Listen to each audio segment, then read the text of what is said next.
अस्सलाम वालेकुम नाज़रीन। ये यूनिट 10 है और इसके बारे में काफ़ी रिक्वेस्ट आ रही थी कि यूनिट 10 के नोट्स बनाने के लिए या इसके नोट्स शेयर करने के लिए। तो जैसे कि यूनिट 10 का नाम है मॉडर्न ट्रेंड्स और मूवमेंट इन इस्लाम्स। तो इसका पहला टॉपिक है advent of western modernity and technology in Egypt and India. तो अगर हम इस टॉपिक को देखें, western modernity, advent of western modernity and technology in Egypt and India, तो इसी के तहत जो है ये सारी चीज़ें आ जाएंगी। अगर हम इस टॉपिक को बहुत डिटेल में पढ़ें, पहले वाले टॉपिक को, तो उसके अंदर ये सारी चीज़ें अपने आप आ जाएंगी। तो इसी हिसाब से जो है हमने पहले टॉपिक को जो है मतलब इंट्रोडक्टरी रखा है बस, कि एक्चुअली में ये एडवेंट ऑफ वेस्टर्न मॉडर्निटी है क्या या किन लोगों ने शुरू किया इसे। उसके बाद हम लाइन से ही इसके सारे टॉपिक्स को पढ़ लेंगे।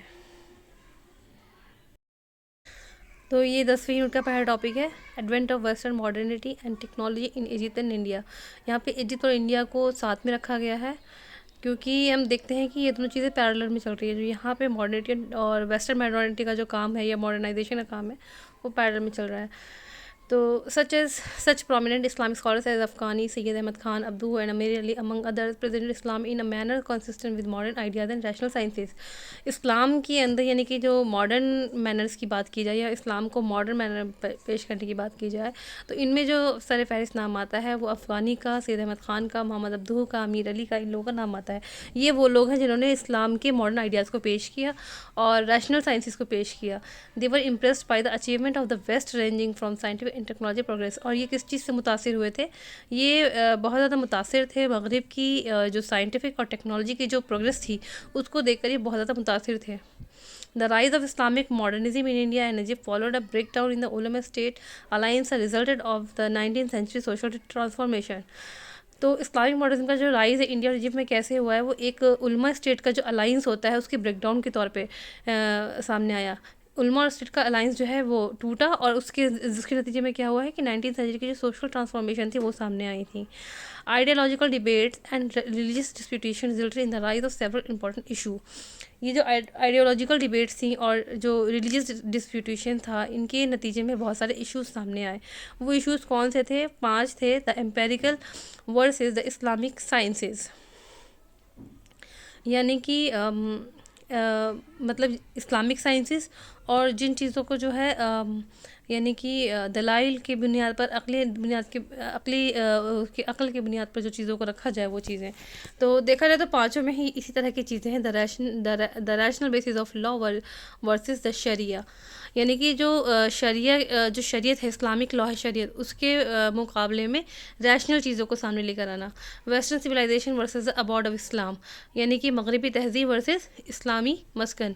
Gender equality versus male supremacy, यानी कि जिनसी बराबरी और या फिर ये जिनसी बराबरी बमुकाबला मेल सुपरमेसी, यानी कि मर्दों की जो सुपरमेसी होती है, मर्दों का जो जिसे पिदर शाही निज़ाम कह सकते हैं वो चीज़।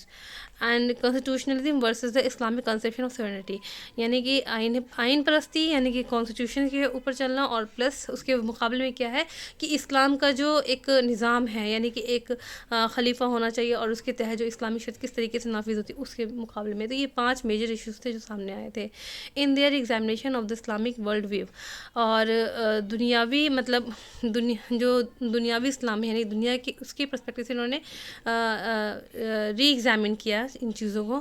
तो जो इस्लामिक मॉडलिस्ट थे point two the methodological and conceptual inadequacy of the Islamic orthodoxy. तो इन्होंने मैथडोलॉजिकल और कॉन्सेप्चुअल इनएडिक्वेसी, यानी कि जो कॉन्सेप्ट की जो कमी थी इस्लामिक ऑर्थोडॉक्सी के अंदर, उन चीज़ों को पॉइंट आउट किया। यानी कि जो बहुत ज़्यादा ऑर्थोडॉक्सी टाइप से इस्लाम की ऑर्थोडॉक्सी के ऊपर चल रहे थे, तो उन चीज़ों के ऊपर, मसलन जैसे कि कुर्ता पैजामा ही पहनना है, शर्ट पैंट पहनना हराम है, इस तरीके की बातों को जो उन्होंने उस टाइम पे इंडिया में सारी बातें हो रही थी तो उसको सामने लेकर आए। इन कौन थे? सर सैयद अहमद खान थे। इन्होंने क्या किया? ज़्यादा थियोलॉजिकल इश्यूज़, यानी कि जो फेथ के इश्यूज़ थे, थियोलॉजिकल मतलब यही होता है ना फेथ, यानी कि नॉलेज ऑफ गॉड, यानी कि जो फेथ के इश्यूज़ थे इनको इस पर ज़्यादा जोर दिया। चिराग अली ने किस पे किया?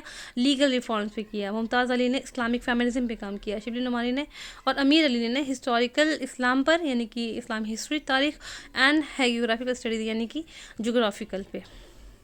लाइकवाइज इन इजिप्ट, इस तरह से इजिप्ट में Afghani organise circle Muslim scholars to address the social political and theological issues facing Islam. इस तरीके से अफगानी ने क्या किया, एक ऑर्गेनाइजेशन बनाई मुस्लिम सर्कल की, और वो स्कॉलर क्या करते थे, जो सोशो पॉलिटिकल यानी कि जो सोशो पॉलिटिकल और थ्योलॉजिकल इश्यूज़ होते थे, यानी कि समाजी व सियासी और जो फेथ के ताल्लुक से, यानी कि अकायदी जो जो इश्यूज़ होते थे उनके, तो उसको वो एड्रेस करते थे। Abdu focus his attention on theology.